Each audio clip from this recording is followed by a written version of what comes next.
दलित जाति में सिर्फ महारों के ही गले में मटका और कमर पर झाड़ू क्यों लगा था? इसका इतिहास प्रोफेसर अलेक्जेंडर रॉबर्टसन ने अपनी किताब Mahar folk the religious life of untouchables in Maharashtra, इस बुक में उन्होंने जो देखा वो किताब में लिखा है। पेशवाई का राज्य था। जब पहली बारिश की मिट्टी की सुगंध चारों दिशा में फैली थी, पेशविनबाई उस सुगंध को लेने महल से बाहर आई थी। तब उसने देखा चौड़े पैर वाला आदमी के निशान। पेशविनबाई ने इतने बड़े पैरों के निशान कभी नहीं देखे थे। कस्तूरी की महक का पीछा करते करते पेशविनबाई उस आदमी के पास पहुंच गई।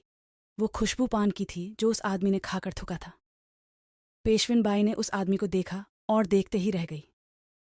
पेशविनबाई ने इतना सुंदर, लंबा चौड़ा आदमी कभी नहीं देखा था। उस आदमी का नाम था गणपति नाग महार। वो शनिवार वाड़ा का चौकीदार था। पेशविनबाई उसे घुरे जा रही थी।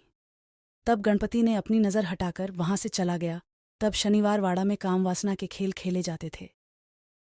दूसरे दिन पेशविनबाई को रहा नहीं गया। उसने अपने सैनिक को बुलाकर उसको महल में बुला लिया। जब गणपति ओनर पेशविनबाई के संबंध की जानकारी जब पेशवा को पता चली तो पेशवा को रहा नहीं गया। उसने तुरंत गणपति नाग महार का सिर कलम कर दिया। ओनर जो कि वो महार जाति का था, इसलिए पूरे समाज को इसकी सजा दे दी ताकि कोई दूसरा पेशवा की लड़कियों पर नजर न डाले। अलेक्जेंडर रॉबर्टसन अपनी किताब में लिखते हैं, जब पेशवा ने गणपति नाग महार का सिर कलम किया तो उसको पूरे महार समाज को सजा देनी थी। इसीलिए उसने अपने धार्मिक ग्रंथ मनुस्मृति का सहारा लिया। उसमें शूद्रों के लिए भयानक सजा थी। पेशवा ने नियम लगवा दिया, महारों के गले में मटका लगा दिया जाए ताकि उनकी सुगंधित थूक जमीन पर ना गिरे।